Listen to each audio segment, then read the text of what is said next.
last word on sports. First American Bank's 4th down on 4. Thank you very much. Adversity, schmadversity. All these Saints know how to do is win, baby. I'm Juan Kincaid. This is 4th down on 4, and the Saints are 6-0 for the first time since 1991. The game's first 30 minutes had Miami playing the part of spoiler to a T.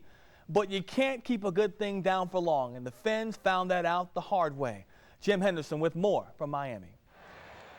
If there was one turning point in this game for the ages, it was the Saints going for the touchdown instead of the field goal to close the first half. A 21-point deficit, the largest of the game, became 14, and the Saints were on their way. There's just moments in a game where, you feel it as a head coach or, as a quarterback or whatever that, we need an emotional lift right now. We need a momentum swing. We need a play. We need to make a play. And I just felt like, I could get in. The deficit was 10 after 3 quarters, but then the Saints outscored the Dolphins 22-0 in the final 15 minutes. A 21-point deficit was overcome, and so was the last knock on an unbeaten football team. Could it come from behind? All of a sudden you're sitting there and you're looking at the scoreboard and it's 24-3, and you say, how did this game get out of hand like this? But I will say that there was really no doubt on our sideline that we would come back and win this game, just because, that's all we've talked about is finishing football games, finishing, and I think we all knew that they had given us their best shot. We had played about as bad as we could play, and all we had to do was just string a few drives together, kind of gain the momentum back, and start making some plays. And honest to God, we knew it was going to happen, and sure enough, it did. The end of the game featured a victory lap by the visitors, whose fans made them feel almost at home. We travel really well, wherever we go, there is a great New Orleans contingency, a Saints contingency that they're dressed up in the black and gold and the Who Dat gear, and you hear them. They are noticed. We notice them. I don't know about you guys, but fourth quarter, I could hear them. They were loud. We were turning punch, and it's Reggie, Reggie. It's cheering when our defense is out there, almost to the point where you felt like it was somewhat of a home atmosphere for us. The NFC's #1 seed is your New Orleans Saints. As you might expect, Sean Payton was not publicly impressed. Well, it's not the BCS. And I think in the BCS, you got to pay attention to the 1, the 2, the 3, the 4. That means nothing. After 6 weeks, we've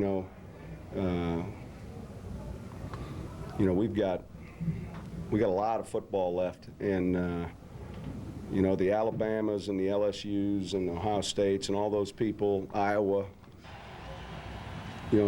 that means something for them. It doesn't mean anything for us right now. One for the history books for the Saints, who took a bite out of the Dolphins at Land Shark Stadium.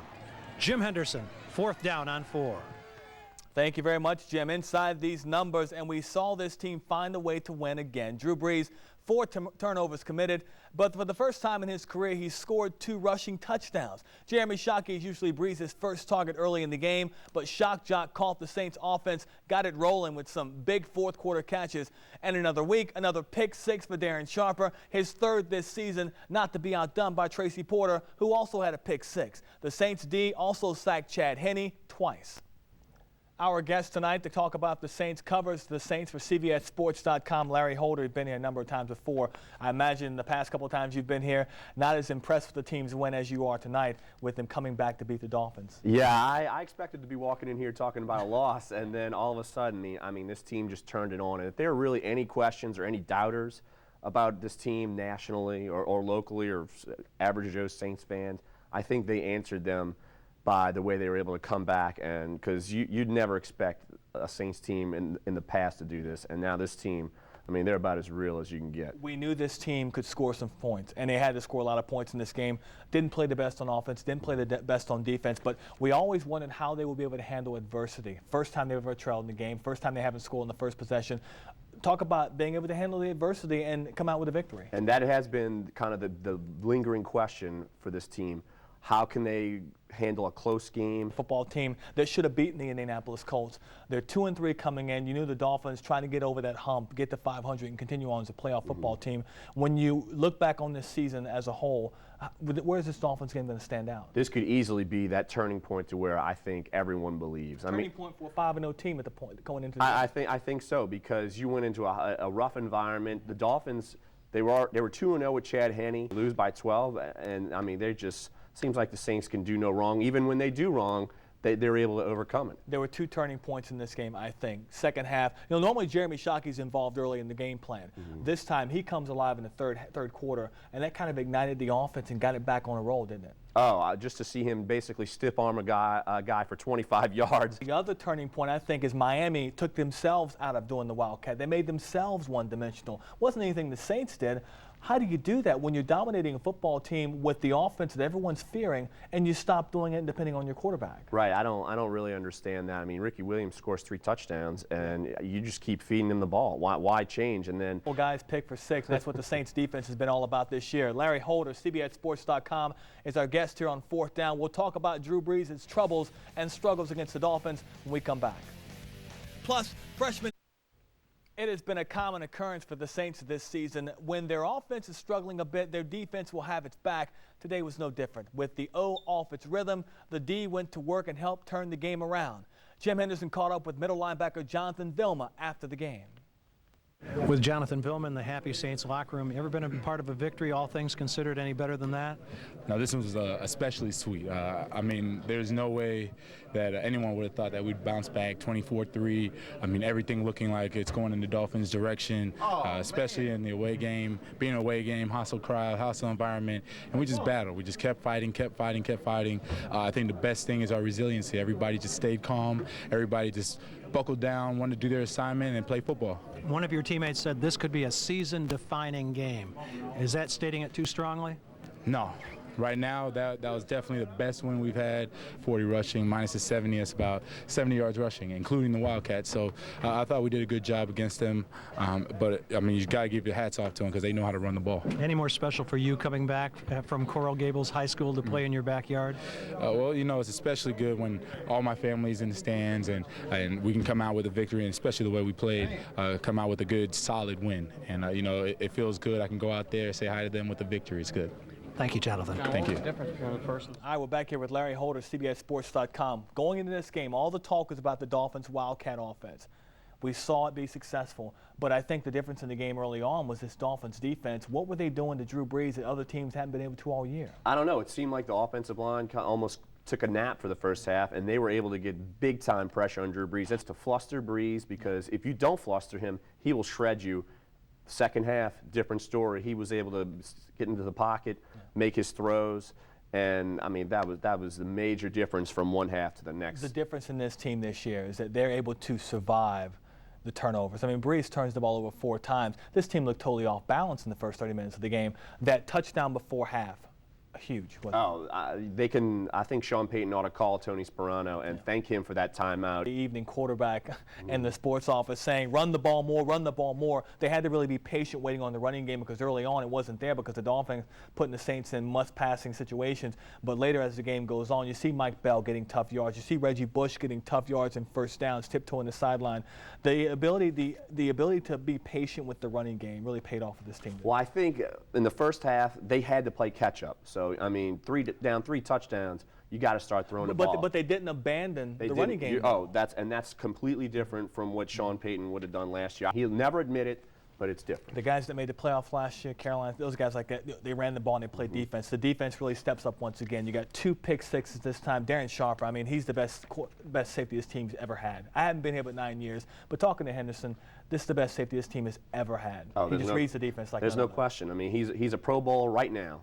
Put him in, bring him to Hawaii, and he might not even be playing because he might be getting ready for the Super Bowl. Real quick question. Got Atlanta coming in town for the Monday night game. The pressure's off a little bit because they have a 2-game lead in the division, but talk about maybe going 8-0, 7-0 after that game.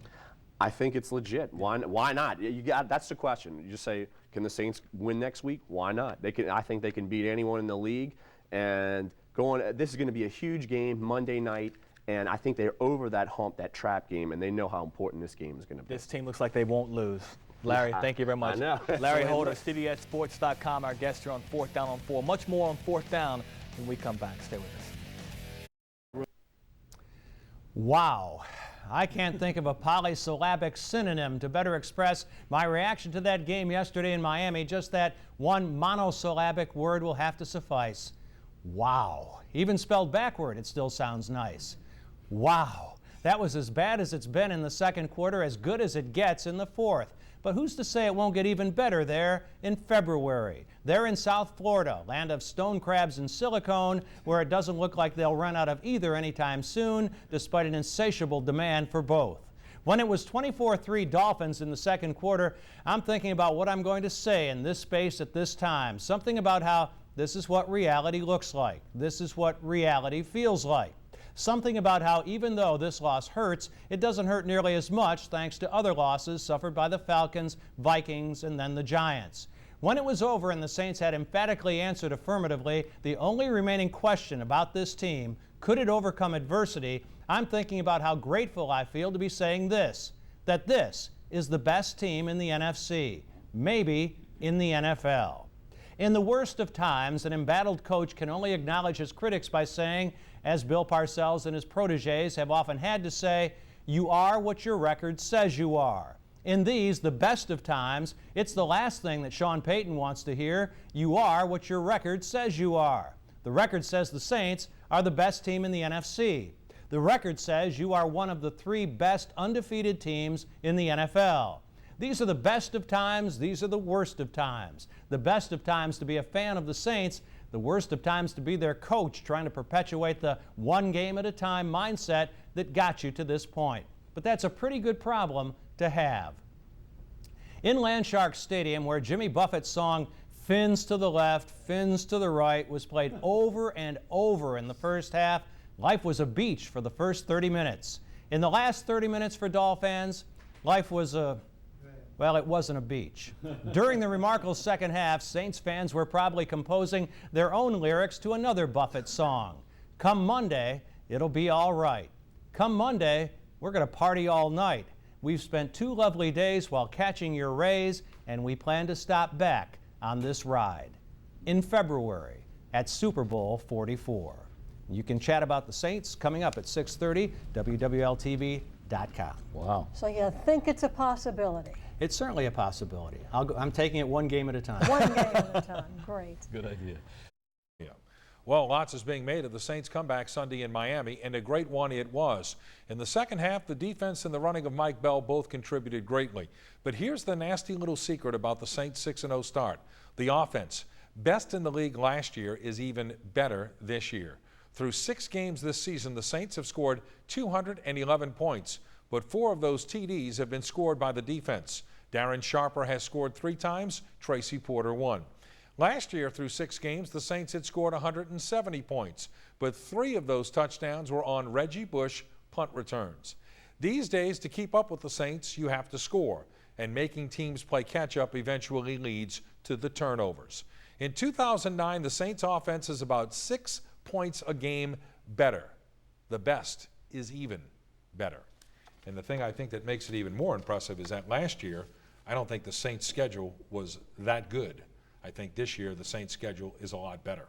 So you think there's a chance, realistically, they can go 15-1?